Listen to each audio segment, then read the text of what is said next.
Hello guys, ഇച്ചസ് വ്ലോഗിലേക്ക് ഏവർക്കും സ്വാഗതം. ഇന്ന് നമ്മളൊരു കുക്കിംഗ് വീഡിയോ ആണ്. അപ്പോൾ നമുക്ക് വീഡിയോയിലേക്ക് പോകാം. ആദ്യമേ അരിയെല്ലാം കഴുകി അടുപ്പിലിട്ട് അത് നന്നായിട്ട് തിളച്ച് വന്നിട്ടുണ്ട്. ഇനി നമുക്ക് കൂട്ടാൻ വയ്ക്കാം. നമുക്ക് കുറച്ച് പച്ചപ്പയർ മെഴുക്കൂട്ടി വെക്കാനായിട്ട് സവോളയും പച്ചമുളകും പയറും എല്ലാം എടുത്തു വെച്ചു. എല്ലാം കൂടെ കഴുകി വൃത്തിയാക്കി നന്നായിട്ട് അരിഞ്ഞ് ഒരു പ്ലേറ്റിലാക്കി മാറ്റി വെച്ചിരിക്കുകയാണ്. നമുക്ക് ചീനച്ചട്ടി അടുപ്പ് വെച്ച് എണ്ണ ഒഴിച്ച് അതിലേക്ക് കടുകിടാം. കടുക് പൊട്ടി കഴിയുമ്പോഴത്തേക്കും അതിലേക്ക് സവാള ചേർത്ത് കൊടുക്കാം. നന്നായിട്ട് നമുക്ക് വഴറ്റിയെടുക്കാം.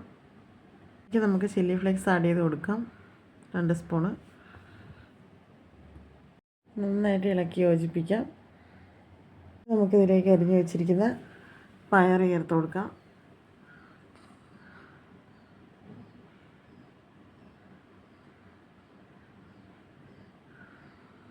പച്ചമുളക് ചേർത്ത് കൊടുക്കാം. നമുക്കിതിലേക്ക് ഒരല്പം വെള്ളം ഒഴിച്ച് മഞ്ഞപ്പൊടിയും കൂടെ നമുക്ക് ചേർത്ത് കൊടുക്കാം. അങ്ങനെ പയർ മെഴുക്കുവരട്ടി റെഡി ആയിരിക്കുകയാണ്. ഗൈസ്, ഇനി നമുക്ക് കോവയ്ക്ക തോരൻ വെക്കാം. അതിനായിട്ട് കോവയ്ക്ക വട്ടത്തിലരിഞ്ഞ് ഒരു പാത്രത്തിലേക്ക് മാറ്റി വെച്ചിട്ടുണ്ട്. ഇതിനാവശ്യമായ തേങ്ങ, പച്ചമുളക്, മഞ്ഞൾപ്പൊടി, സവാള, ഉപ്പെല്ലാം ഒരു പാത്രത്തിലേക്ക് മാറ്റി വെച്ചിട്ടുണ്ട്. കോവയ്ക്കയിലേക്ക് പച്ചമുളക് ചേർത്ത് കൊടുക്കാം, സവാള ചേർത്ത് കൊടുക്കാം, തേങ്ങ ചേർത്ത് കൊടുക്കാം, ഉപ്പ് ചേർക്കാം, മഞ്ഞൾപ്പൊടി ചേർത്ത് കൊടുക്കാം. എല്ലാം കൂടെ കൈ കൊണ്ട് നന്നായിട്ട് മിക്സ് ചെയ്തെടുക്കുക. എല്ലാം നമ്മൾ മിക്സ് ചെയ്ത് യോജിപ്പിച്ച് വെച്ചിട്ടുണ്ട്. ഒരു പാൻ അടുപ്പത്ത് വെച്ച് എണ്ണ ഒഴിച്ച് കടുകിട്ട് പൊട്ടി വരുമ്പോഴത്തേക്കും കോവയ്ക്ക മിക്സ് ചേർത്ത് കൊടുക്കാം. കോവയ്ക്കെല്ലാം ഇട്ട് നന്നായിട്ട് ഇളക്കി യോജിപ്പിച്ച് അടച്ച് വെച്ച് വേവിക്കാം. നമ്മൾ കോവയ്ക്കാത്തോരനിവിടെ റെഡി ആയിട്ടിരിക്കുകയാണ്. എല്ലാവരും പല രീതിയിലായിരിക്കും തോരൻ വെക്കുന്നത്. ഞാൻ ഈ രീതിയിലാണ് ഗൈസ് തോരൻ വെക്കുന്നത്. ഇങ്ങനെയൊന്ന് തോരൻ വെച്ച് നോക്കിയാൽ സൂപ്പറായിരിക്കും. എല്ലാവരും ട്രൈ ചെയ്തിട്ട് ഫീഡ്ബാക്ക് അറിയിക്കണേ. അങ്ങനെ നമ്മൾ ചോറ് റെഡിയായി ഒരു പാത്രത്തിലേക്ക് മാറ്റി. പിന്നെ നമ്മൾ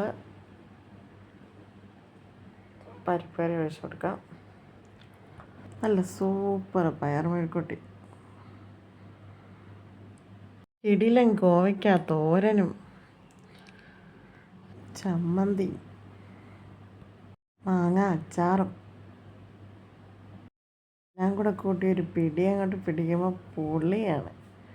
വളരെ സിമ്പിളായിട്ടൊരു രുചിയാണ്. ഇന്ന് നമ്മൾ വെജിറ്റേറിയൻകാർക്ക് സ്പെഷ്യലായിട്ടുള്ളൊരു ലഞ്ചാണ് പ്രിപ്പയർ ചെയ്തിരിക്കുന്നത്. അപ്പോൾ എല്ലാവരും ട്രൈ ചെയ്യുക, ഫീഡ്ബാക്ക് അറിയിക്കണം. ആദ്യമായി വീഡിയോ കാണുന്നവരാണെങ്കിൽ ഒന്ന് സബ്സ്ക്രൈബ് ചെയ്ത് സപ്പോർട്ട് ചെയ്യണേ. കൂടെ ആ ബെല്ലൈക്കൺ അമർത്തി ഓളെന്ന് ഞെക്കുമ്പോൾ നമ്മളിടുന്ന എല്ലാ വീഡിയോസും നിങ്ങൾക്ക് കാണാൻ സാധിക്കും. Thanks for watching.